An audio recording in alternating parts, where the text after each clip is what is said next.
estamos iniciando o nosso Código de Honra, um programa da FMU com o IASP, que é o Instituto dos Advogados de São Paulo. Como vocês sabem, nós estamos aqui sempre com muito carinho, com muita atenção, querendo resolver 1000 problemas de vocês. Mas, às vezes, fica um pouquinho difícil todos esses problemas, mas alguns nós somos bem capazes, porque recebemos sempre personalidades da área jurídica que podem solucionar alguns deles, não é mesmo? E hoje nós estamos tendo aqui uma presença muito especial do professor de Direito Civil e também advogado, Dr. Cristiano Cassetari. Tudo bem, doutor Cristiano? Tudo bem, Elo, e você? Tudo bem. Cassetari, bonito, né? Esse sobrenome é italiano. Italiano, é verdade. Família italiana. Tutti buona gente, Tutti buona gente. E gozada é que o italiano é assim, muito esforçado, gosta muito de estudar, não é? Dizem que as universidades italianas são bem rigorosas, é isso mesmo? Muito rigorosas, né? E o próprio direito italiano, ele acaba sendo uma referência mundial, né? Dentro do direito civil, nós temos o direito romano influenciando muito em vários institutos do direito civil, né? Acabando sendo o berço do direito civil mundial. É o berço, né? É Roma é o berço, claro. É verdade. Agora, hoje nós vamos ter um tema. Que tema que nós vamos tratar hoje, que as pessoas estão lá, assim, têm certeza, curiosas para saber, dentro do direito civil, qual o tema de hoje? Separação, divórcio e inventário por escritura pública. Olha só, e tem uma lei nova que entrou agora em 2007, que é 11.441. 441. Essa lei está revolucionando um pouco, né, o nosso direito.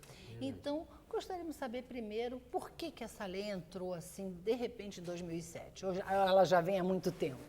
Na verdade, a Lei 11.441 de 2007, ela tem origem no projeto 155 do Senado. Foi o senador baiano César Borges que deu origem a toda essa sistemática abordada pela 11.441. O projeto do Senado 155 tinha por objetivo permitir que o inventário fosse feito por escritura pública no tabelionato de notas. Nós sabemos que quando uma pessoa falece, há necessidade do procedimento do inventário. Claro. Para quê? Para se fazer a partilha dos bens. Né? Então, a pessoa que falece deixa certos herdeiros e esses bens devem ser divididos, partilhados entre eles. Porém, todos nós sabemos, né, que o nosso Poder Judiciário está sobrecarregado. Nosso Poder Judiciário, né, ele acaba, às vezes, sendo um pouco lento para dar uma resposta para o jurisdicionado. Então, a grande preocupação era tentar estabelecer uma forma rápida e eficaz de permitir que esse inventário ocorresse de uma forma mais ágil, mais célere. E a ideia foi estabelecer isso justamente no tabelionato por uma escritura pública. Só que quando esse projeto do Senado foi evoluindo, na Câmara ele ganhou um substitutivo. E aí entenderam que seria interessante incluir também a separação e o divórcio também por escritura pública. Já fazendo um triângulo aí para resolver a questão. Exatamente, eu diria que seria um trio perfeito, vamos dizer assim, né? Porque eu poderia resolver a separação, o divórcio e o inventário por escritura pública, de uma forma ágil, de uma forma célere e de uma forma muito mais interessante para as partes que dependem dessa prestação jurisdicional que antigamente era um pouco complicada de se obter em função da morosidade do judiciário. Então, ao invés de optar pelo judiciário, eu poderia ir direto para o tabelionato de notas. Mas aí também tem a questão que antes não havia o divórcio. O divórcio foi em 77. Isso Nelson Carneiro, né, que instituiu. Antes disso era o quê? Era desquite, era separação, e como que se via isso?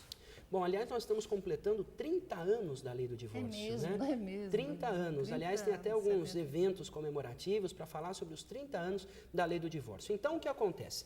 Casamento, dentro da nossa sociedade, sempre foi tido como algo até que a morte o separe, né? Certo. Aliás, o padre até diz isso no momento da celebração do casamento. Então, o que existia antigamente era um desquite. O que era possível com esse desquite? O desquite permitia, na verdade, tão somente a dissolução dessa sociedade. Extinguir regime de bens, para não se falar mais em comunicação de bens, extinguir deveres de fidelidade, de coabitação, isso não seria mais necessário. Só que ele não extinguiu o vínculo, ou seja, casado uma vez, casado para sempre. Tendo filhos para sempre. Filhos para sempre. Mas os filhos são para sempre até hoje, não é verdade? Claro. E ex-mulher e ex-marido, às vezes, também são para sempre, não é verdade? Sempre, é verdade. E muitas pessoas desquitadas buscavam resolver essa situação em outros países.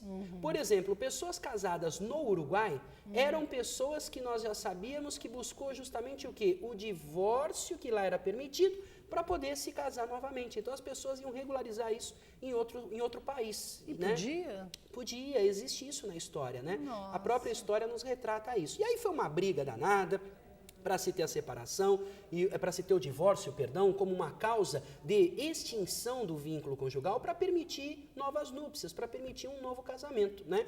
E isso em 1977 foi possível. Isso enfrentou uma reticência, vamos dizer assim, da Igreja Católica muito grande, né? A igreja sempre querendo preservar a instituição família, Claro. ela tinha medo que houvesse um aumento do número de divórcios com o advento dessa lei, né? Então, na verdade, eu diria que aprovar o divórcio em 1977 já foi uma evolução. Já foi uma evolução fantástica, nós temos que admitir isso. Claro. Tanto que quando a lei foi aprovada, o que era desquite se transformou em separação. E aí se instituiu a possibilidade do divórcio como forma extintiva. Só que para conseguir a aprovação disso, teve que ter esse sistema dualista.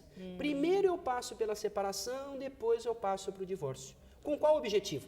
De permitir uma possibilidade de reconciliação. Essa é a ideia.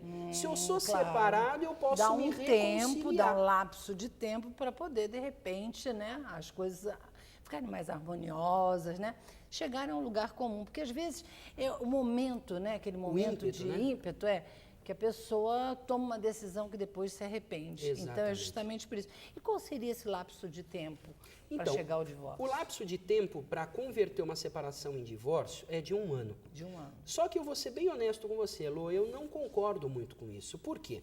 Esquecendo a Lei 11.441, que permitiu essa facilidade de buscar a separação e o divórcio no tabelionato de notas, nós temos que imaginar que essa reconciliação sempre foi feita judicialmente. De que forma?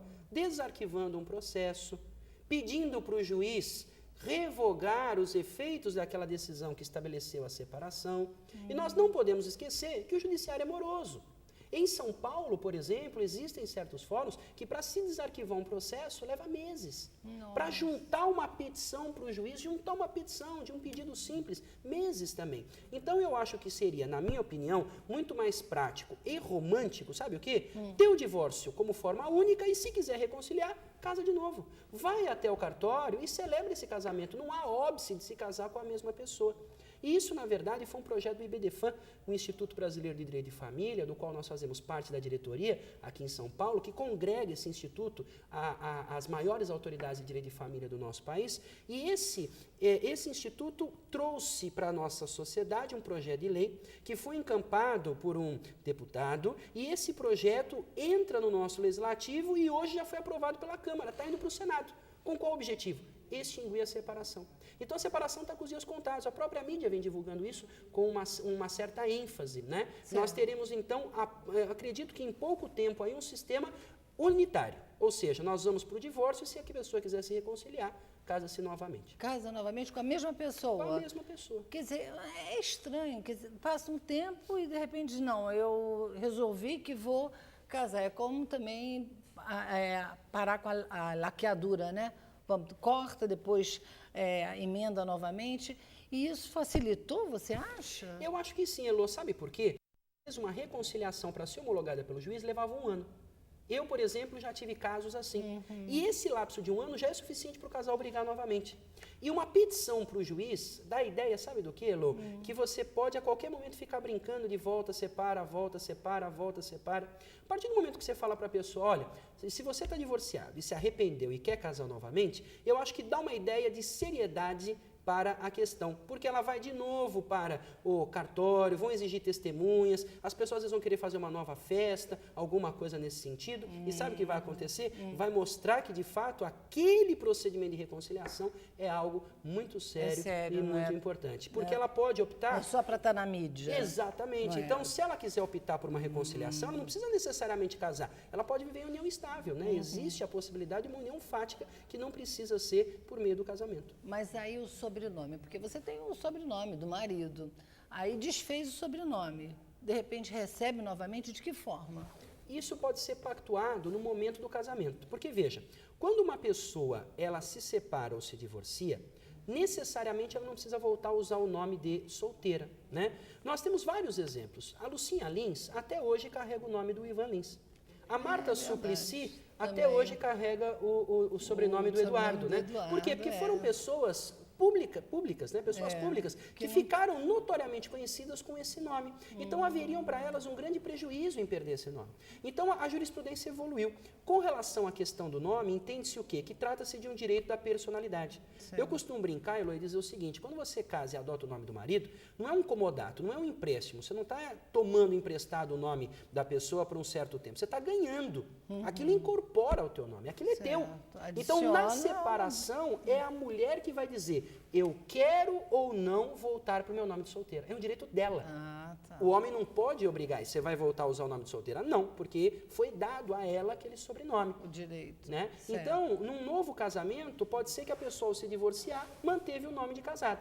Pode ser que não, que voltou ao nome de solteira. E ao casar novamente, não há necessidade de novamente adotar o nome do novo marido, né? Não, do novo velho marido, né? Do novo velho. É possível, complicado, né? Isso, né? É possível continuar a ter o mesmo nome. Seria melhor dizer o atual antigo marido. O atual antigo marido, num casamento novamente, né? Mas várias pessoas já casaram novamente com a mesma pessoa. Com a mesma pessoa. É interessante isso. Mas separação de corpos, mas eu acho que meu diretor Delci Lima está querendo que a gente faça um intervalo. Mas esse assunto é muito interessante. Separação de corpos. Você tem alguma lei, algo que possa realmente segurar essa situação? Vamos ver daqui a pouquinho, depois do intervalo. Voltamos já já.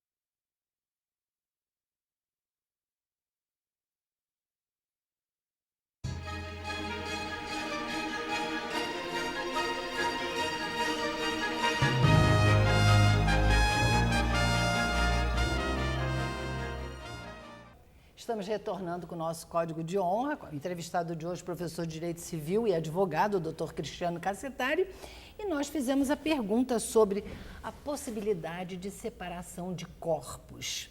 Há essa possibilidade?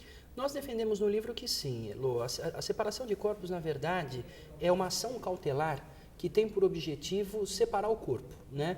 Uma providência rápida, uma providência emergencial, né? Só que essa separação cautelar, segundo o Código Civil, ela permite iniciar a contagem do prazo para o divórcio.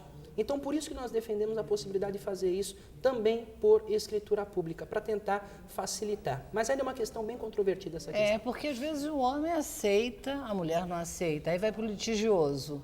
Isso. Na verdade, a separação judicial é uma coisa, a separação de corpos outra, né? Então, essa separação de corpos é uma ação cautelar que tem por objetivo somente separar o corpo. Certo. Já a separação judicial tem outro objetivo. Qual é o objetivo? O objetivo é extinguir o regime de bens, que é a questão patrimonial, que estabelece a comunicação ou não de certos bens adquiridos, né, pelo casal, e também extinguir deveres do casamento, como a fidelidade e a coabitação. Não extinguir vínculo, porque o vínculo ele é extinto pelo divórcio. Então, o que a lei abre é a possibilidade de se fazer essa separação judicial, extrajudicialmente, no tabelionato de notas. Também o de corpos.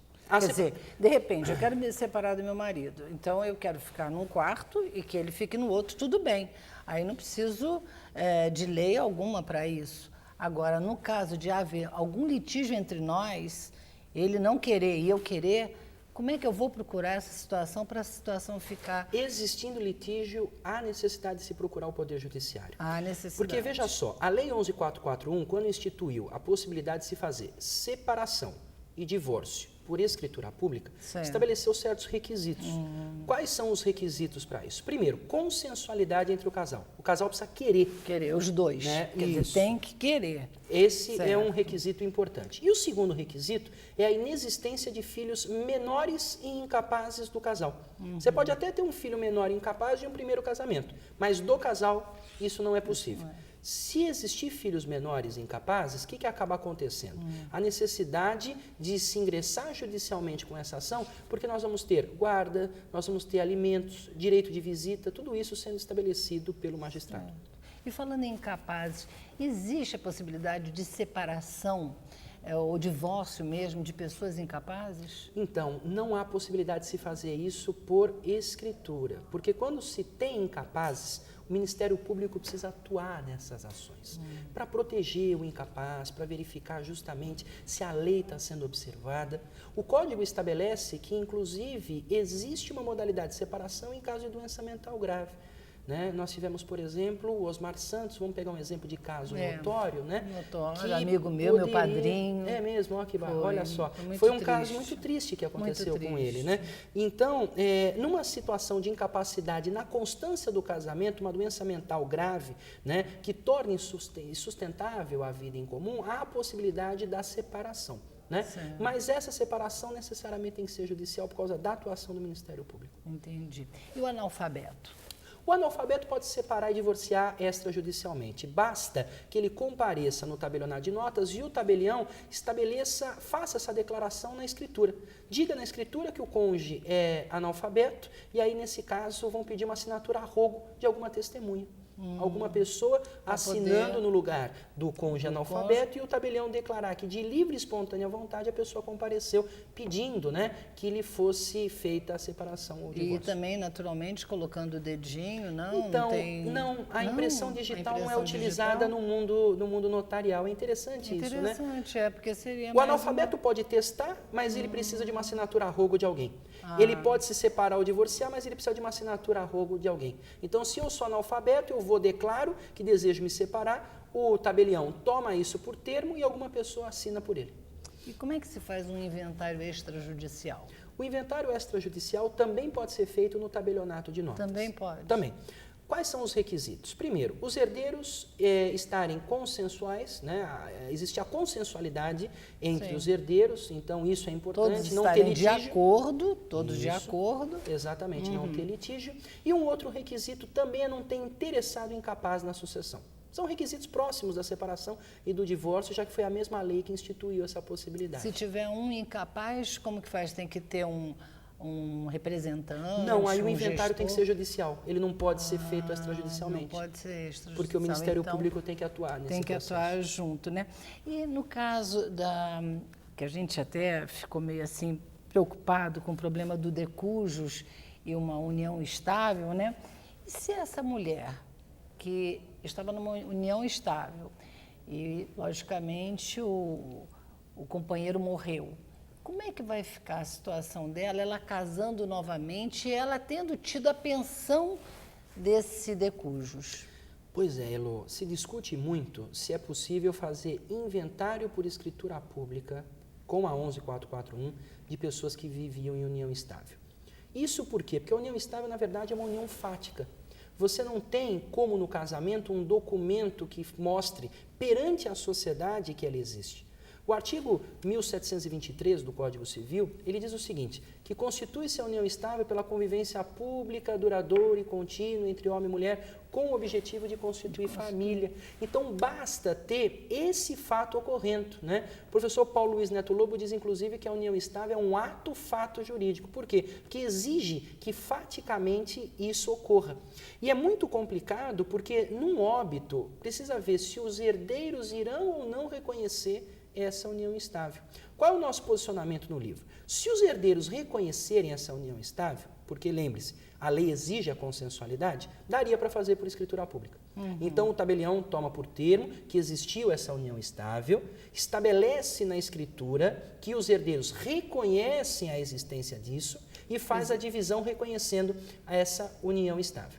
Essa divisão vai estabelecer toda a questão patrimonial, inclusive pensão, como você falou, porque daria à companheira a possibilidade de pleitear junto a um INSS, por exemplo, né, uma pensão por morte, porque a união estável estaria reconhecida por todos os herdeiros naquela escritura.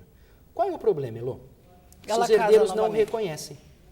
Se os herdeiros não reconhecem, eu vou precisar ir até o Poder Judiciário, propor uma ação para se obter a declaração de existência dessa união estável. O Poder Judiciário vai me dar uma resposta rápida? Não. No meio tempo, sabe o que pode acontecer? 20 anos. Os herdeiros procurarem o tabelião e fazer essa divisão de patrimônio, esse inventário, sem a companheira. Chego para o tabelião e falo, ó, nós, filhos do fulano de tal, estamos aqui para fazer o inventário. O que acontece? Em semanas, aquilo já está resolvido. Enquanto que aquela discussão relativa à união estável vai se estender por um bom tempo. Então, há uma grande possibilidade do processo de união estável terminar, o inventário já ter sido feito há um bom tempo, os bens já terem sido vendidos pelos herdeiros e aí a companheira tem um grave problema para conseguir receber o patrimônio. Agora, quando ela recebe direitos previdenciários, né, um novo casamento vai complicar essa situação, né? Porque existem regras específicas aí para essa questão, no que tange a questão de um novo casamento. Quer dizer, um novo casamento, ela teria uma nova vida, uma nova situação. E uma outra pessoa responsável por ela, vamos dizer assim, né? E se tiver filho, complica mais ainda no caso de ter um herdeiro? Então, precisa verificar para quem foi destinada essa pensão, se para a mulher ou para um filho, né? Por exemplo, uma criança. Porque se a pensão foi destinada para a criança, o casamento da mulher não afetaria isso. Certo. E sobre a mulher grávida? Essa também é uma pergunta até que me fizeram. Mulher grávida, há impossibilidade de uma escritura na separação, no divórcio, tabelionato? Esse foi um assunto que nós abordamos no nosso livro, exatamente, se a mulher grávida poderia fazer a escritura de separação e de divórcio. Nós entendemos que não. Por que não? Porque hoje a doutrina e a jurisprudência evoluíram no sentido de entender que o nascituro é pessoa. Sabe por quê? Porque hoje se fala em direitos da personalidade, coisa que o Código de 16 não falava anteriormente. Então, hoje, a teoria concepcionista, entendendo que desde o momento da concepção já há direitos a serem protegidos, já dá a possibilidade de se entender que o nascituro é pessoa. Não uma pessoa dotada de uma personalidade plena, mas pelo menos uma personalidade formal, para receber esses direitos da personalidade. A personalidade material, para poder adquirir bens, para poder contrair obrigações, só posteriormente ao nascimento com vida. E isso pode se verificar, inclusive, na possibilidade da mulher grávida pleitear uma pensão alimentícia para o nascituro nascer com vida.